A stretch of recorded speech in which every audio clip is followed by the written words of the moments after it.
Okay, in this video I want to talk about the electrical connection I did on the bathroom vanity unit, of which video I've posted a little while ago, and you'll find a link in the description. Now,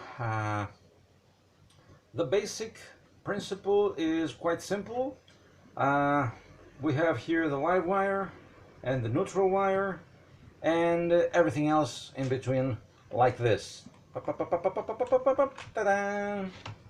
And that's it. If you want to pause the video and check it out with your convenience, be my guest. You have 5 seconds and then I'll be going into more detail. So 5, 4, 3, 2, 1.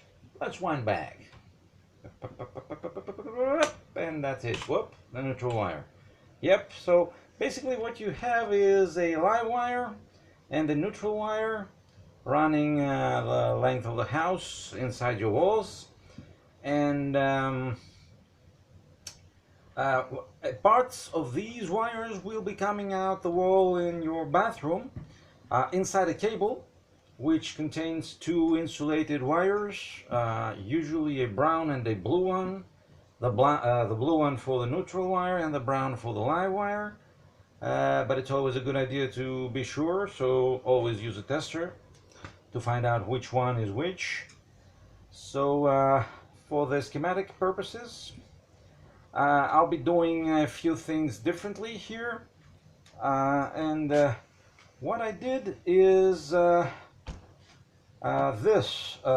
First off, we have the two wires and we have the 5 spotlights right here, and the spotlights have also, each one have 2 terminals, like this, like this, like this, like this. So what I did is I've grouped these terminals into one group and the other terminals to a second group, and I've directed this group, I connected this group to the neutral wire coming from the wall, and I connected this group to the live wire. Now if you directly connect this group to the live wire, yeah, they will turn on. So we need something to control the turning on and turning off of the lights, so we naturally place a switch right here in order to control them. So whenever you close that switch, the power flows from the live wire through the lights, and the lights turn on, and you know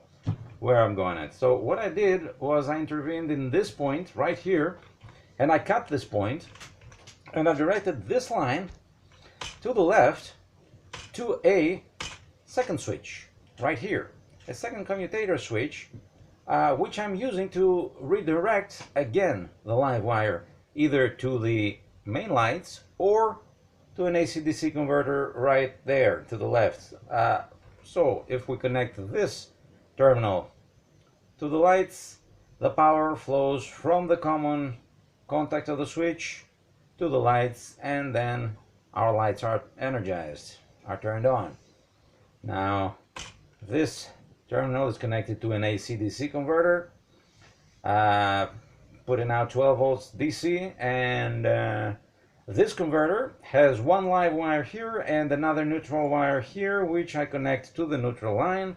And this connection is, in reality, is not right here, but it is right here in the wall in your bathroom.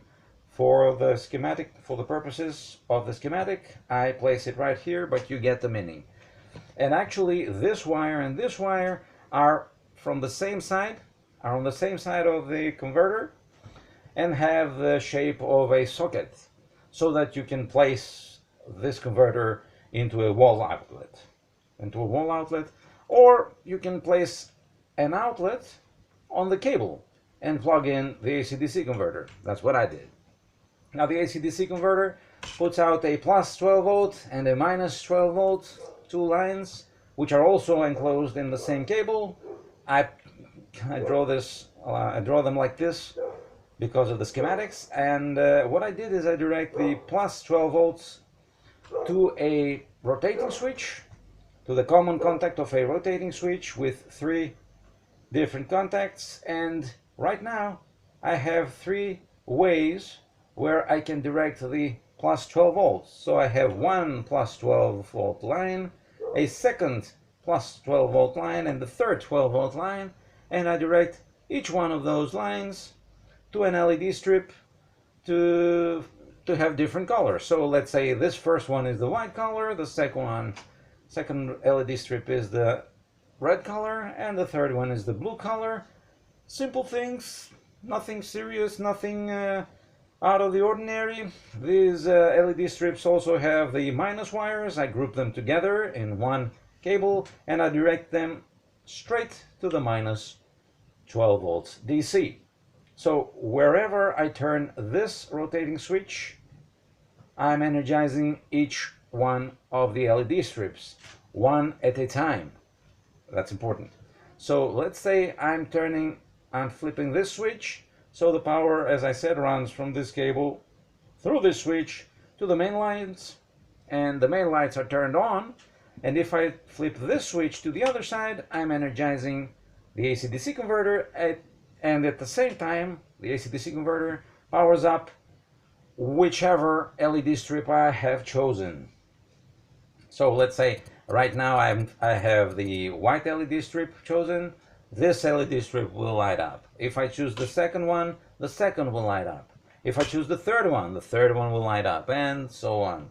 You do whatever you want. 2, 3, 1, 2, 3, and so on. And let's say I want to flip that switch again. It doesn't matter which position I have the rotating switch.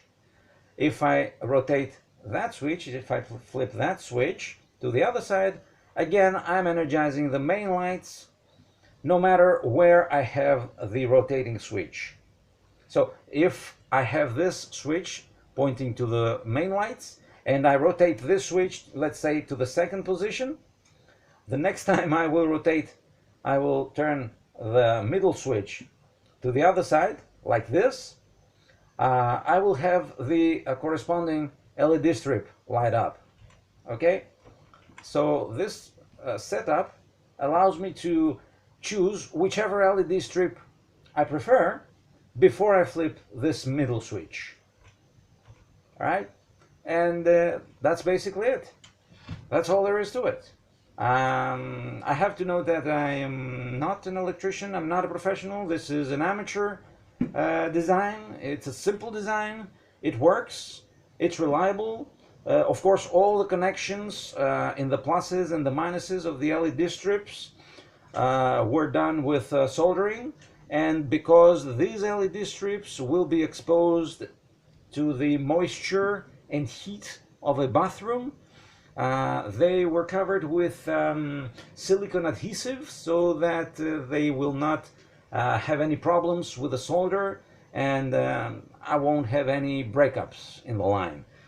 So yeah, if you are going to do this, you really need to take care of the connections and make them waterproof, moisture-proof, whatever you want to call it. You need to be careful with that.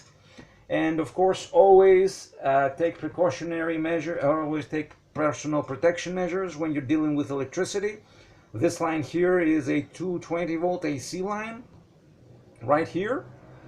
So you need to be very careful when you're dealing with it. Personally, I prefer to wear gloves, either latex gloves, nitrile gloves, whatever gloves you want. Just be careful when you're dealing with electricity, especially 220 volts. The AC, the DC 12 volts are not serious. You don't have to be careful with that, but the AC voltage is quite serious. Please don't mess around with it. And I forgot to mention that this whole setup is dealing with 220 volts AC single phase power. But you already got this, I guess. Yeah. So yeah, that's it. Thanks for watching. Take care. You're awesome.